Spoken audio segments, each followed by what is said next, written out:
A warm welcome to the Nürburgring for the 35th ADAC Zurich 24 Hours race.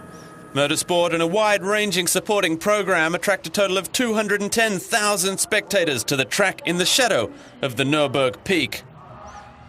An hour before the race itself, the pre-start is marked by a truly international flair. Spectators and drivers alike have come here from all over the world.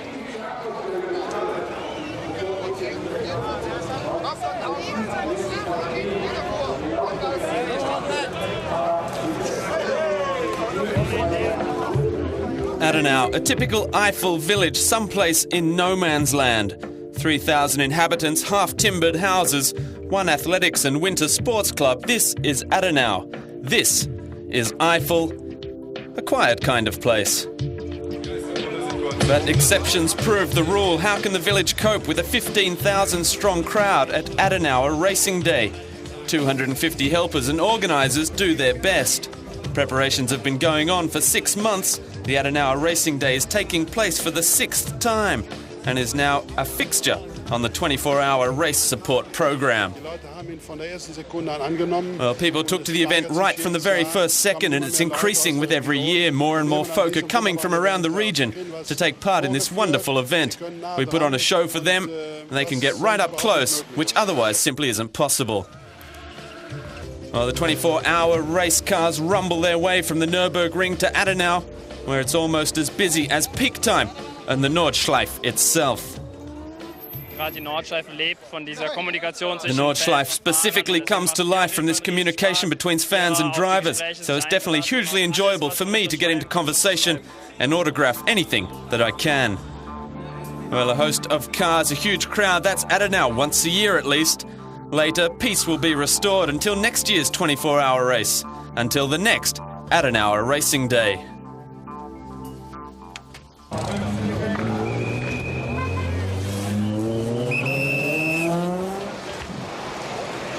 Well, the weather gods must have been listening to Stuck.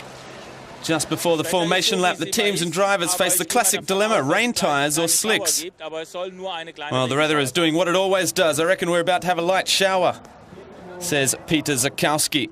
Well, the light rain rapidly turned into something more substantial. Ended up a full-blown summer thunderstorm. The team members scrambled for safety away from their drivers. The start of the race was even delayed indefinitely. The huge crowd at the Nordschleife were getting as soaked as the circuit itself. Whatever, the fans bore the inconvenience with good humour. And each in his own or her own special way. Finally, after a delay of nearly 2 hours, the field was dispatched on 2 formation laps, a normal procedure when track conditions have changed completely compared to practice. And on the first lap, the fans were allowed onto the track to greet the 220 drivers and cars who had qualified to race. Naturally, the main focus of spectator interest was on the most powerful cars. The favourites for the 24-hour race had only one ultimate goal. Timo Bernhard says, "We want to win, and that's what we're prepared for." Well, defending champions Team Manthey Racing know all about the right way to prepare for a 24-hour race. However, in contrast to last year, the team has constructed a new 911, a 997 version, which has yet to prove its reliability over 24 hours. Once again, the nominated drivers are of the highest quality. Marcel Thiemann, Timo Bernhard, Romain Dumas and Marc Lieb understand what it takes to hit their target. And here is Timo Bernhard. Well, overall, it's important to drive a little conservatively and ensure you make the finish without any major incidents. On the other hand, you obviously have to drive with all the necessary speed because the field is very quick. I reckon there are 4 or 5 candidates for victory, so we'll have to be on the pace. Whenever the word speed enters the conversation, Land Motorsport are never far away. Last year's results, 3 wins in the BF Goodrich Endurance Championship, speak for themselves. However, lap times are only one side of the equation. Reliability is an important factor. And here says Mark Bassing, well, the 996 RSR has already completed hundreds of 24-hour races. We've been there or thereabouts at the front. It's a proven package. But look what happened to us in practice. A drive shaft broke. Well, a newly constructed Alzen Cayman required a few minor modifications before finally finishing 6th in practice session 1. The mid-engine vehicle, built in-house and driven by the likes of Uwe Altzen and Christian Menzel, may need more time to mature. By contrast, the Phoenix Racing Aston Martin looks a real contender. Plenty of horsepower, and with a top-class driving team, the car ought to be up there at the front of the race. And the same applies to the Zakspeed Viper, already a multiple winner at the 24 Hours of the Nürburgring. The teams battle for starting positions in a total of 6 hours of time practice. Unsurprisingly, the favourites are all up there at the front.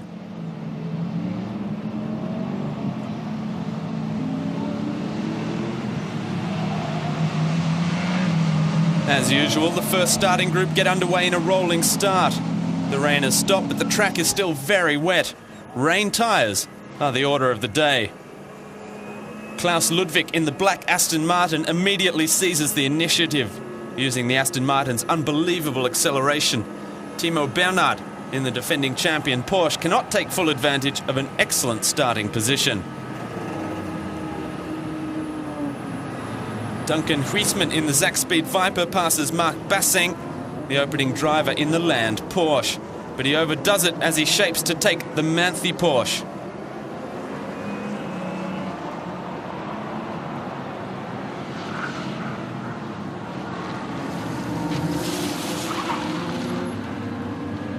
The Aston Martin travels unbelievably well in the wet. The lead car charging clear of the field.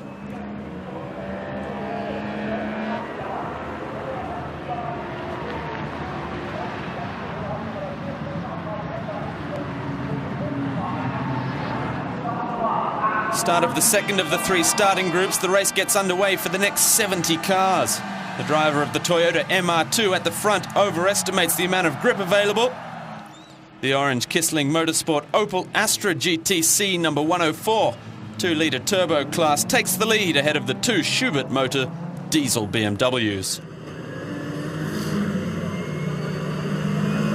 And there are spins galore, most of the time with very blameless drivers at the wheel.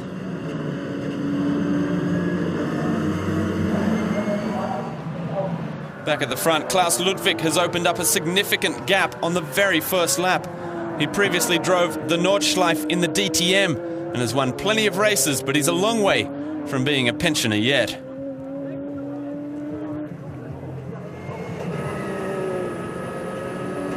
Meanwhile, the orange Raider Motorsport Lamborghini Gallardo has battled its way to third behind the blue and yellow Land Porsche number 25. Opening driver Dirk Adorf is one of the fastest men on the Nordschleife. The Manthey Porsche number 1 slipping back to 4th. On the descent from Dörtinger Höhe, Bernhard uses the 997 RSR's impressive top speed as he emerges from the slipstream.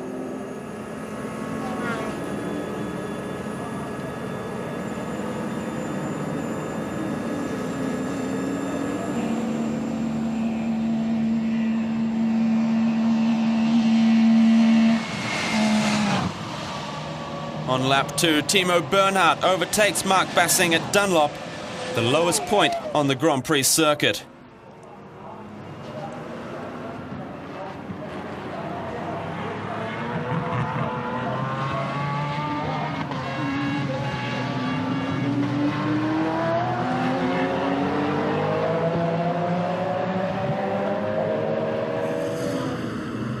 As we see on the replay, Basseng letting himself get pushed far too wide.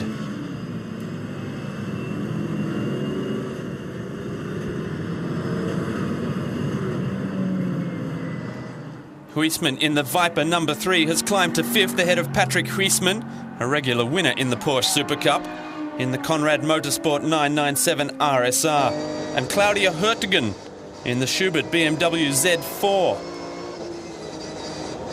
We are on board now with the number 50 machine.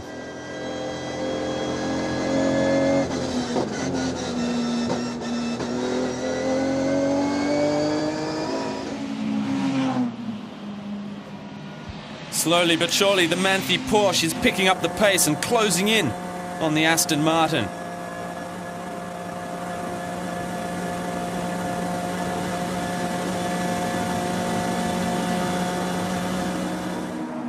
The track is drying out. Claudia Hurtigen comes in for new tyres as early as lap 2. Fellow driver Stuck believes it's the right strategy. Well, that was very clever of Claudia. We used groove Dunlop slicks, so no tread but with grooves, which are ideal for these conditions. We had a tense moment at the pit stop though, because one of the impact wrenches didn't work. We broke a wheel nut. There's still plenty of time, all's not lost yet. However, the stop means that Hurtigens races further back in the field, at least for the time being. It's still wet on the Nordschleife, however, although the GP circuit is drying fast. Leader Klaus Ludwig has decided to stay out on his rain tyres.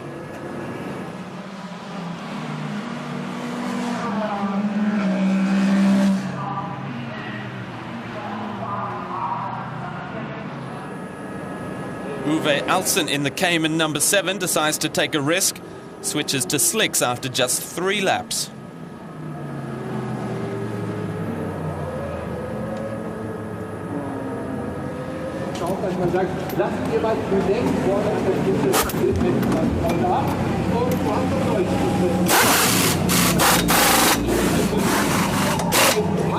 While Ludwig started lap 5 on rain rubber, all the other leading teams had switched to slicks by lap 4.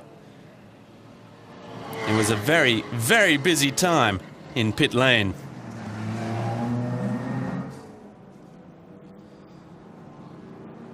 Land Motorsport made an excellent stop, the 996 RSR rejoining ahead of the Manthey car.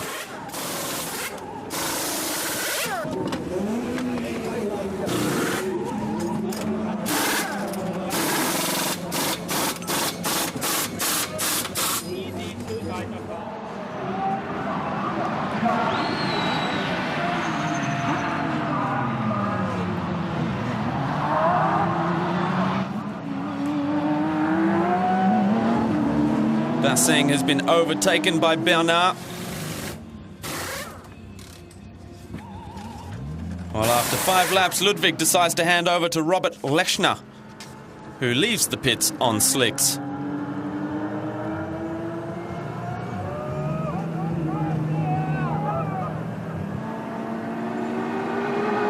And there is Basseng getting past Bernard.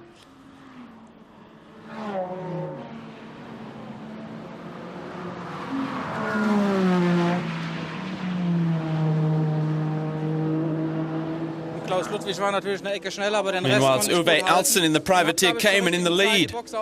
Klaus Ludwig was obviously a bit faster, but I was able to match the rest, and I think I came in for slicks at exactly the right time.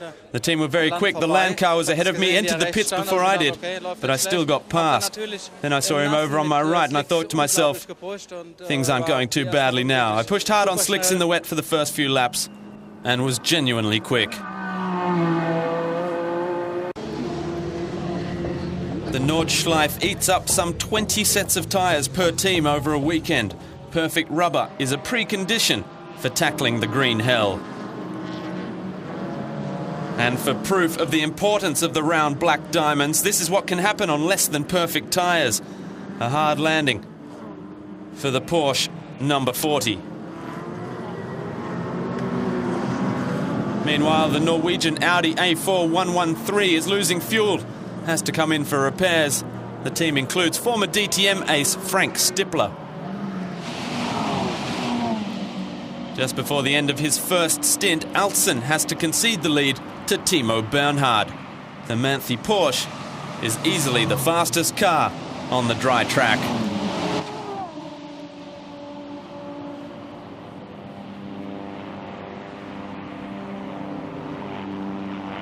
Alsen headed for the pits after 13 laps as Bernhard explains why he was unable to take the lead any earlier.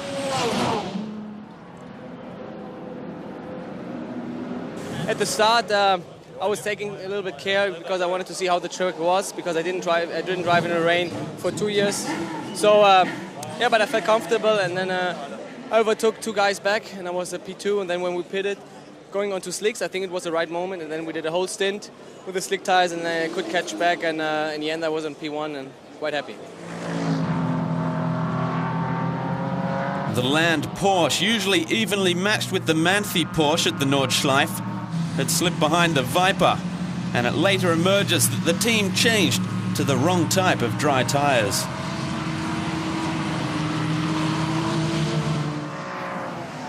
The Phoenix Aston Martin is now the second fastest car on the track, with Sascha Burt at the wheel.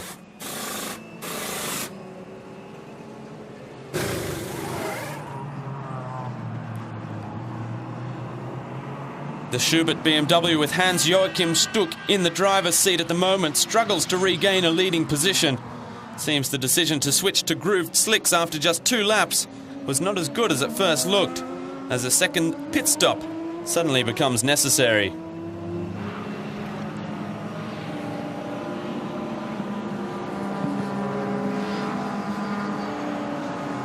With 100 horsepower less than the leading Porsches, the car keeps losing seconds in the leaders in the dry, although it is still running in 6th. These are the standings after 3 hours of racing.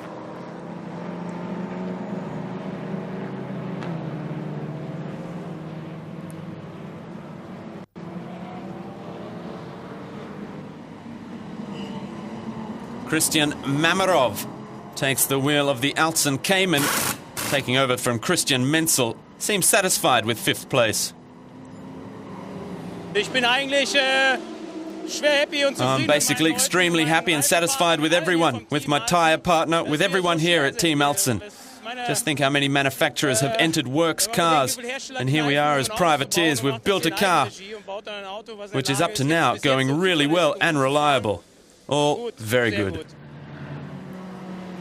The Land Porsche and the Viper battled hard over the course of several laps for 3rd place. In the Land Porsche, we see Dirk Adorf, who is also nominated for the Lamborghini Gallardo against Christoph Büschu in the Viper.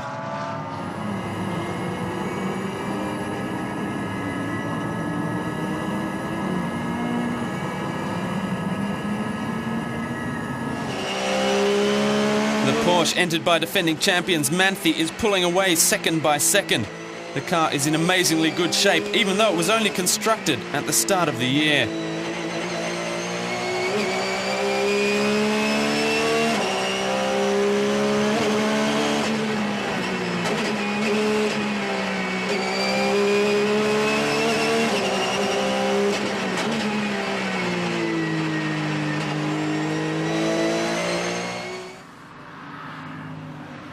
The best chassis for the Nordschleife belongs to the Schubert Z4. It has exactly the qualities needed for this natural racetrack. The lower engine capacity means it's 50 kilograms lighter than the leading Porsches, and fully 150 kilos lighter than the Viper and Aston Martin, which are both over the 4-litre mark. The disadvantage is in top speed. On the descent from Döttinger Höhe, the car loses 20 kilometers an hour to the more powerful cars, maximum speed of no more than 270. By contrast, the chassis on this BMW 330i has given up the fight. The left front wheel has gone missing. The damage is repaired a short time later. The chassis really plays a fundamentally decisive role at the Nordschleife.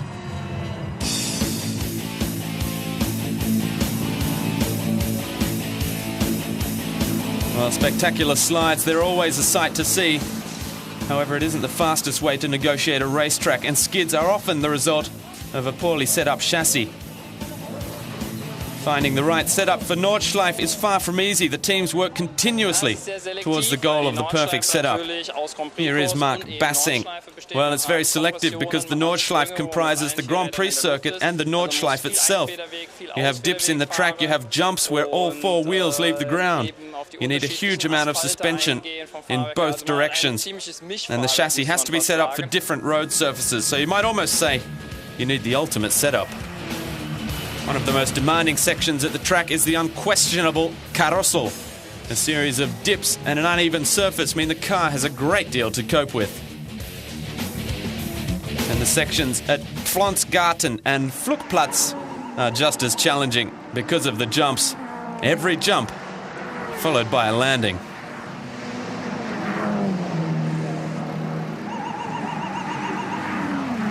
The BMW 330i has meanwhile limped back to the pits, but it obstructs the Manthe Porsche on a quick in and out. Romain Dumas takes over from Marc Lieb. Despite holding the lead, Lieb confesses he was not giving it 100%. He says, well, you have to be careful. That's why you drive just under 100%. You can't go flat out at the Nordschleife. Maybe with a clear road and no other cars, you can, but it's always a bit risky. Swedish ace Richard Göransson is maintaining the Schubert Z4 6th place, but the Raider Lamborghini has dropped way off the pace after an accident. Dirk Adolf ist mit einem Überrundeten zusammengekommen, der ihm reingefahren ist. Well, Dirk Adolf had an accident with one of the lap cars which just drove into him. Unfortunately, the impact went through the bodywork and broke an oil pipe, which had to be changed. The oil all leaked out. We couldn't keep going with it the way it was. But we're up and running now, and we'll make the finish. The Manthe Porsche number 1 proceeds serenely at the head of the field. How after finally switching to appropriate tyres, the Land Porsche number 25 is turning in some very competitive times. And now the lap times of the number 25 machine are in the vicinity of those of the leader.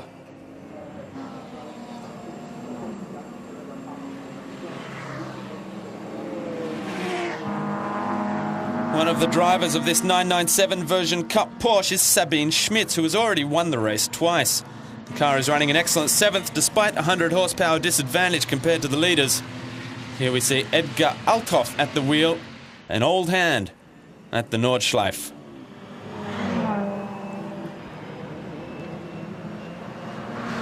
This Golf V is running in an outstanding 13th place. The Volkswagen Motorsport Works car is dominating the 2-litre turbo class. The Golf is up against 11 class rivals. The driver team includes Volkswagen Polo Cup champ Jimmy Johansson. The Golf even outruns a Porsche or two, as we see there.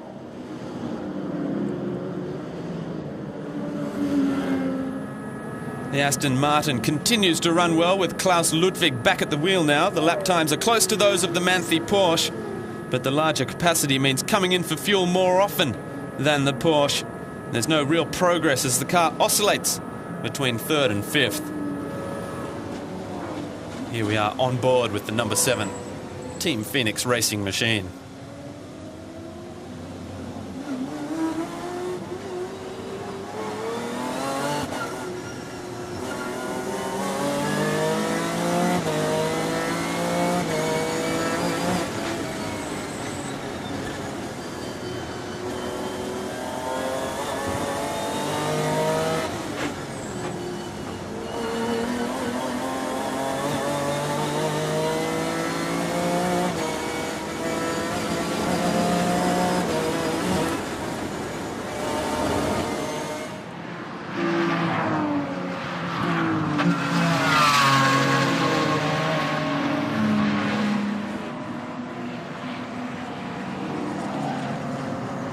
Frank Stippler has a brief off in the Land Porsche, but only just gets away with it.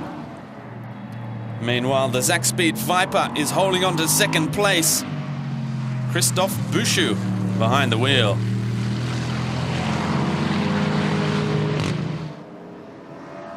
Adam Wallace, Anthony Robson and Kevin Burton have flown in from Australia to drive this Holden Commodore. A real bonus for this race.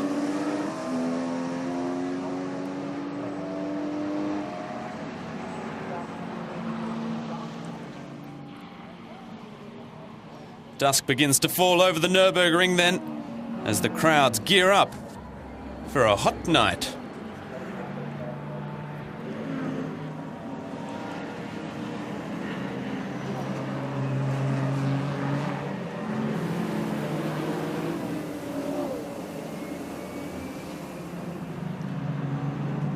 Christian Mamarov in the Altsen Cayman has moved up to 3rd. The leading 6 are still on the same lap.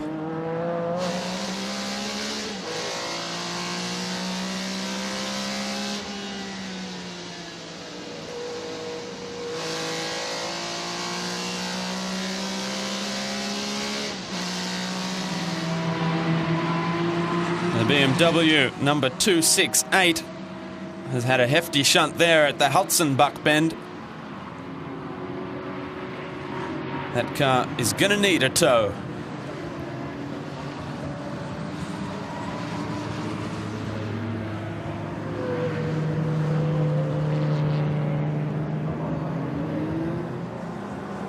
The helicopter camera goes out for one last time and catches up with the leading Manthe Porsche. It has lapped the Schubert BMW number 50, with Stuck behind the wheel in 6th place, but it comes in for fuel a short time later, and the Schubert BMW unlaps itself. Now it's hardly possible at all to make out which car is which, but the crowds are treated to a glorious light show, although not always pointing in the same direction.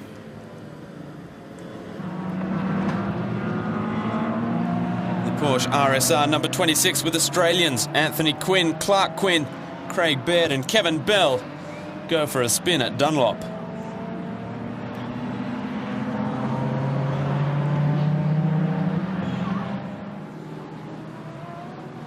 And there's engine trouble for the Alfa Romeo 147 JTD, the number 264 machine with its British driving team.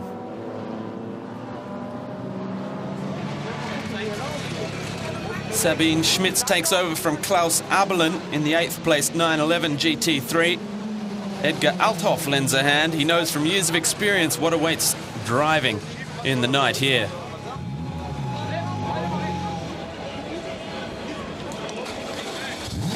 Well, it's definitely more difficult. It's definitely an advantage having already covered a lot of laps here. You can't see anything. You can't see if there's debris on the track. You can't see if there's oil or whether there's a shower coming. Obviously, it's all very nasty, but otherwise, if you know the track, you need 1 or 2 laps to get used to it, and then you're up to speed again.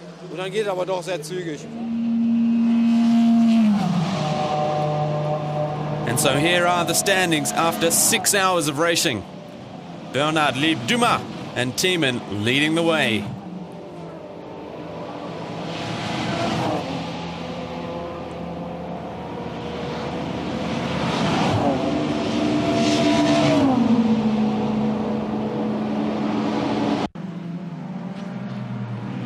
Dusk is a signal of impending darkness, but it would be a huge mistake to think the night brings peace and quiet to the Nordschleife.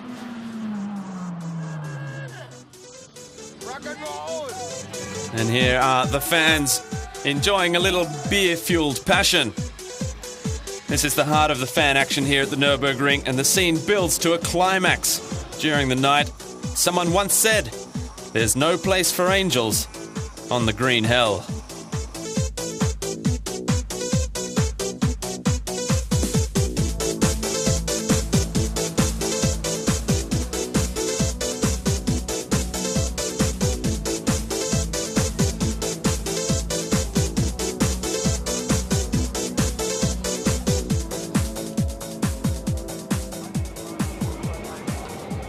Wir werden noch mal ein bisschen was trinken, ein bisschen Autorennen gucken, wieder ein bisschen was trinken, dann wieder ein And here a fan says, well, we have a drink, we watch a bit of racing, we have another drink, watch a bit more racing.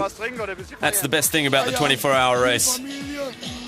Well, it's a party with one big family. Fantastic. The sound, the noise, it's great.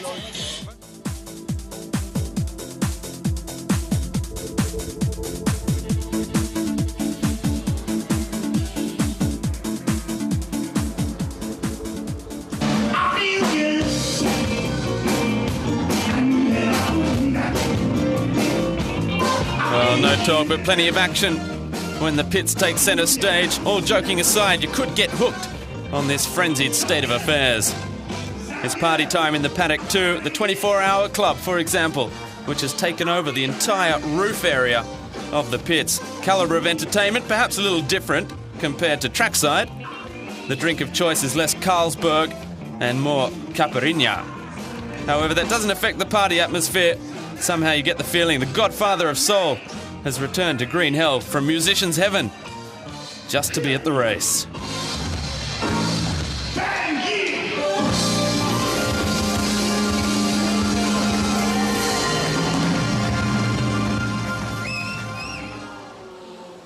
And as night falls around the Nürburgring Peak, it heralds the hardest part of the race for the drivers and their pit crews. This is when we find out who knows every nook and cranny on the Nordschleife, who has the highest levels of concentration, who is driving the most reliable cars, and who makes the fewest mistakes. In the early part of the night, that was definitely the Manthey Racing team. The Porsche runs with precision, just like a Swiss watch, leaving boss Olaf Manthey in optimistic mood. Well, I'm very satisfied with everything that's happened up to now. The drivers are doing a great job. They're keeping to our tactics. The team is doing a fabulous job too. Land Motorsport are putting up the strongest resistance. The two Porsches are less than 2 minutes apart at times, but there are problems with the brakes during Marc Henrici's stint, much to the boss's anger.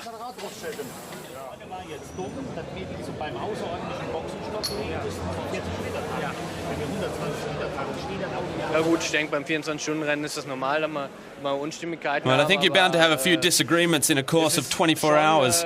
But it's hard to understand why a brake pad should wear out in such a short space of time. We have to analyse it, see how that could have happened. But we'll still launch another attack. Zaxxed Motorsport, Land's direct rivals for second place, can afford a relatively relaxed pace for a time. Everything is going according to plan. The competitors' problems allow the team to close the gap. The Schubert team with Claudio Hurtigen, Richard Göransson, Hans-Joachim Stuck and his son Johann naturally profit from the problems at Land, but despite their advantage of significantly greater fuel economy, the car is already too far behind the top three at the moment.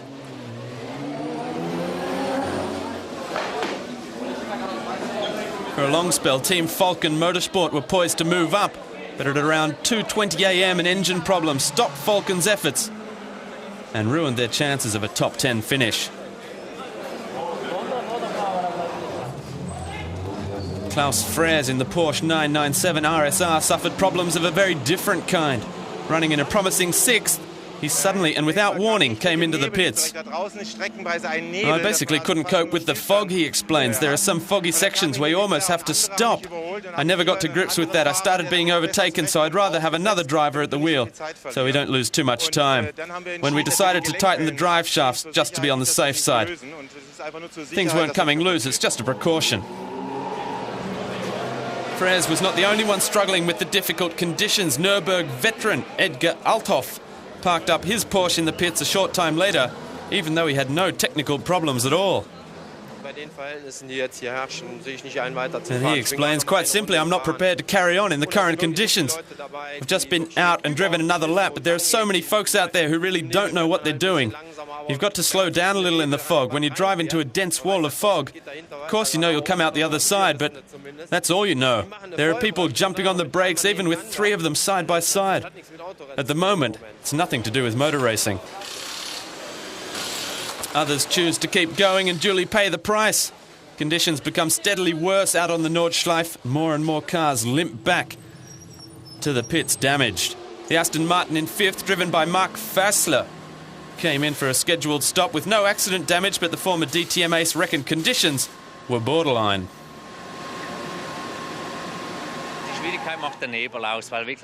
Here he explains the fog is causing all the problems. You're genuinely driving blind at some points. You just can't see anything.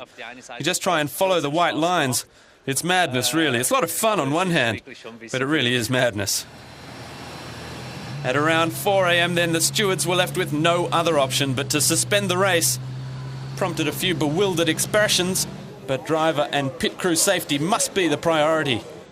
At the time, the Manthey Porsche was leading, followed by Team Land, Zaxxed Viper, the Schubert BMW and the Phoenix Team Aston Martin. It's now a question of just waiting in the pits. It's all part of motorsport at the Nürburgring. In the end, the race was suspended for some 5 hours. The cars finally summoned for another formation lap at 9 a.m. A few fans utterly failed to follow what had happened at all, or just couldn't keep their eyes open perhaps. However, most were delighted to see the racing restart.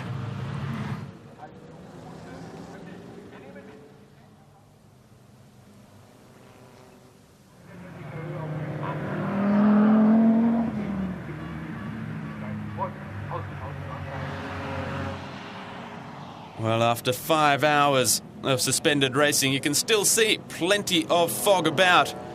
Here are the standings from when the race was suspended.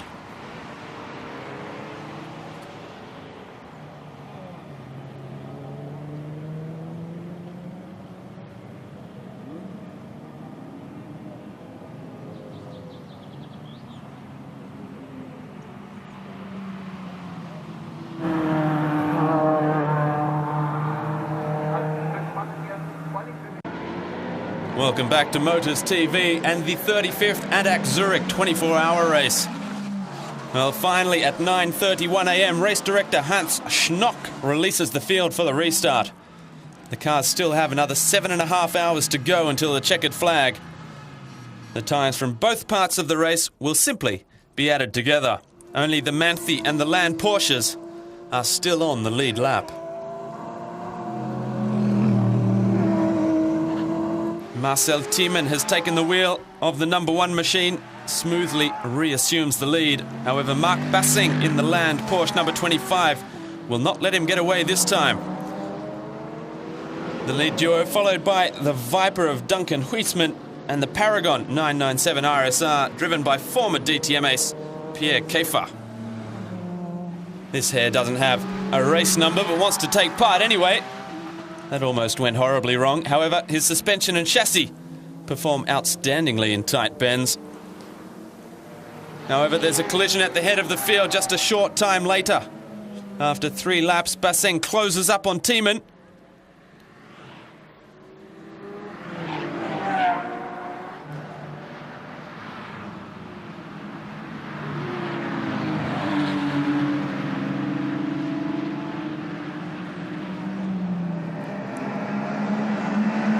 It was Thiemann that swerved to lap a slower car. Basseng ran into him. And he's losing fluid and speed, forced into the pits.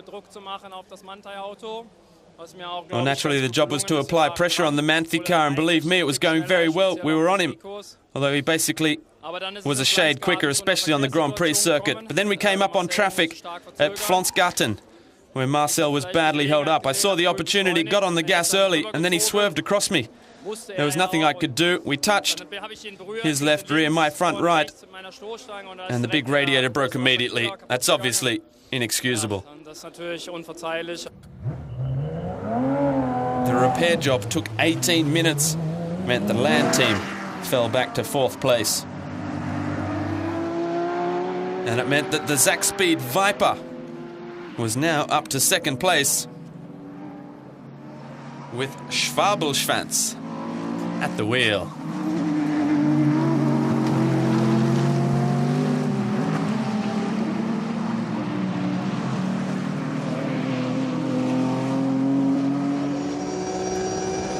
On board with the Schubert BMW, now up to 3rd place. The Altzen Porsche of Christian Menzel in front of the BMW, 2 laps down and running in 7th.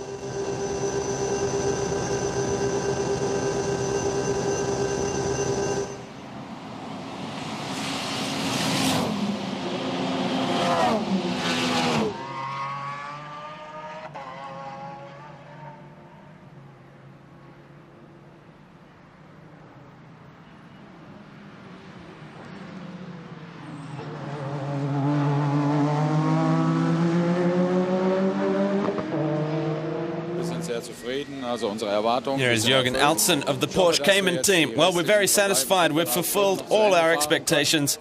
Hope we can drive the remaining 5.5 hours through to the finish and hold our place.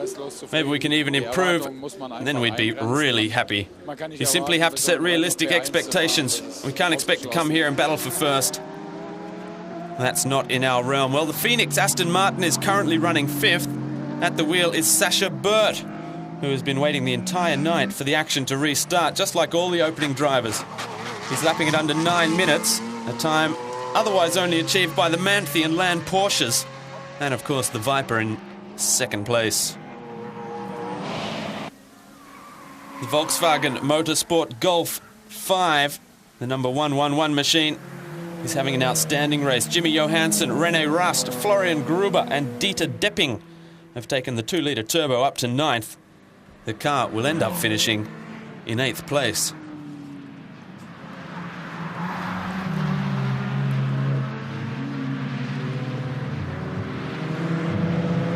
We have a little bit more than 1 hour left. We have had no problems with the car. It has worked all the time, and it's not easy to drive on the Nordschleife, but this car it's beautiful to drive. It's really perfect, and like I said, I'm enjoying it.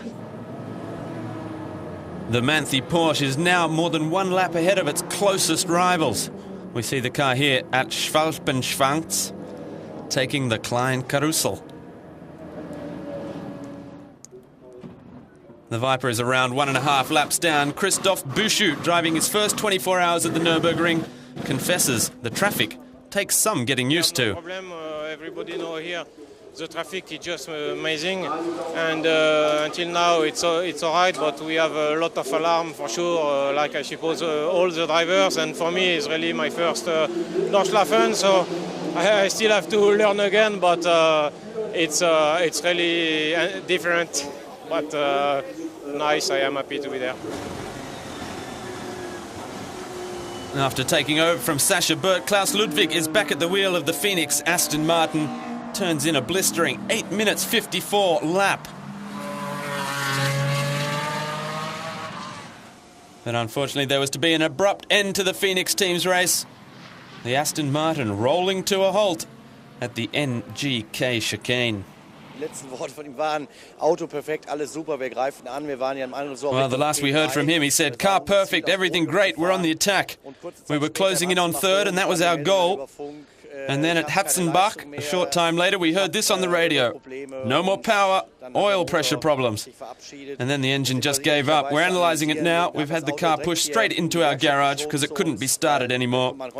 We'll get together with the engineers, find out just exactly what happened. One of the 2 Sherbert Motors diesel BMWs makes its way up to 15th during the morning. The car had major technical problems in the early part of the race, but it all went much better during the night.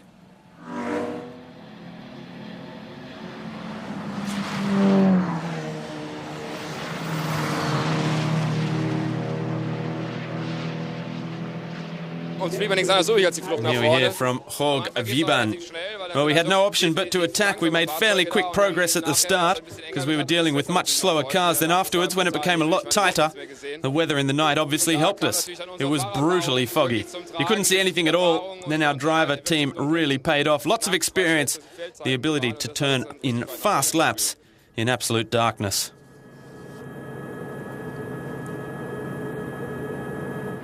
Well, the 4 Manthey Porsche drivers know the Nordschleife like the back of their own hands.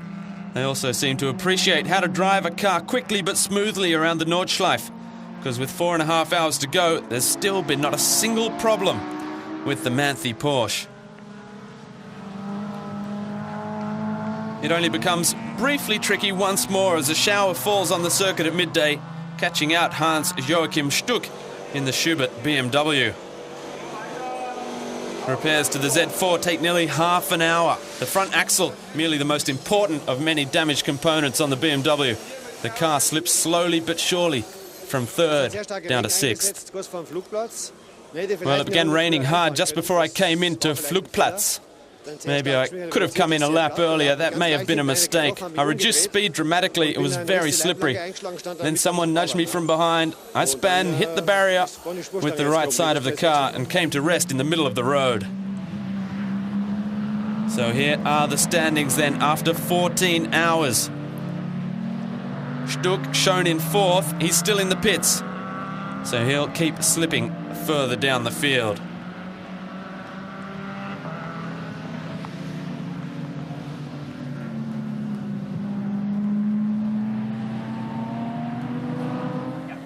The Kissling Motorsport 2-litre turbo 104 is running 11th.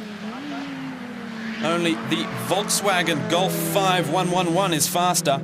One of the Opel Astra GTC drivers is Hannu Luostarinen, a Finn often on the starter list for endurance races at the Nordschleife. The leading Manthey Porsche makes it final scheduled pit stop. Marcel Thiemann taking over the wheel from Mark Lieb. Well, you're always listening to the car during an endurance race like this. How does it sound? How are the gears shifting? But at the moment, everything perfect. The Viper has maintained the gap on the Land Porsche. Looks set to finish in 2nd place. Following the Schubert BMW's accident, the Land Porsche is pretty much guaranteed third place. The job now is to make it to the finish line. The Paragon Porsche, running fourth with just 4 hours to go, has lost 15 minutes due to repairs. The car is destined to finish sixth, with Stuck and the Schubert team finally coming home in fifth. Regardless of the position, all the cars attempt a return to the track for the final lap. And Aston Martin is among their number. But compared to the Phoenix version, this closely resembles a production car. And after a host of problems, the team led by Ulrich Bez only managed a total of 77 laps. The winning car clocked up 112.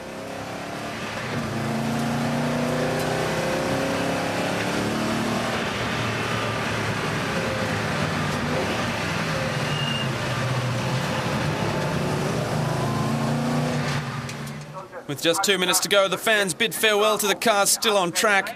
The winning car crosses the line shortly after the 24 hours have expired. Final driver Marcel Thiemann celebrates his third victory at the 24 hours at the Nürburgring. Timo Bernal, Marc Lieb and Roman Dumas are equally delighted.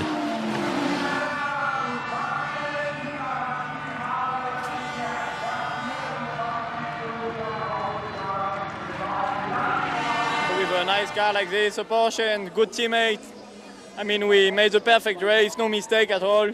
And I mean, to win it's a great, great feeling. Well, it's a great feeling to win. Yet anyone that made the finish can probably give themselves a big pat on the back, consider themselves a winner in their own right. Here are the final standings then. The 35th ADAC Zurich 24-hour race. And it was one of the most eventful of all time, with thunderstorms, hail, fog, and practically everything else besides. Nevertheless, the Nordschleife almost certainly has a few surprises in store for next year. And until then, from all the team here at MotorsTV, it's goodbye for now. Die Luft ist sauber und der Himmel blau. Die Kühe sind glücklich und der Bube schlau. Die Böen sind hoch und der Gras ist grün. Die Dächer von der Bure sind wunderschön.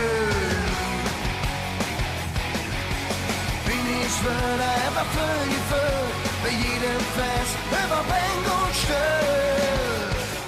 Nur mit Dingen Atlas und Riesendingen Kompass, denn wir sind ohne Zweifel mitten in der Eifel. Nur mit Dingen Atlas und Riesendingen Kompass, denn wir sind ohne Zweifel mitten in der Eifel.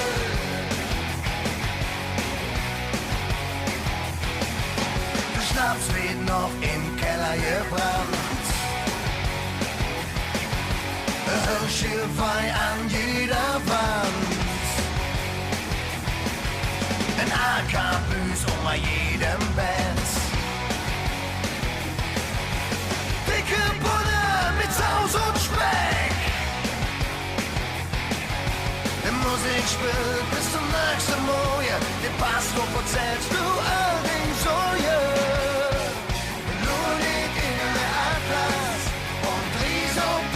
Kompass, denn wir sind ohne Zweifel mitten in der Eifel. Lunig in der Atlas und Ries und Dinge Kompass, denn wir sind ohne Zweifel mitten in der Eifel. Im Sommer jede Sonne schien, im Winter jede Schnee. Die Familie steht an erster Stelle, allein bist du nie. Allein bist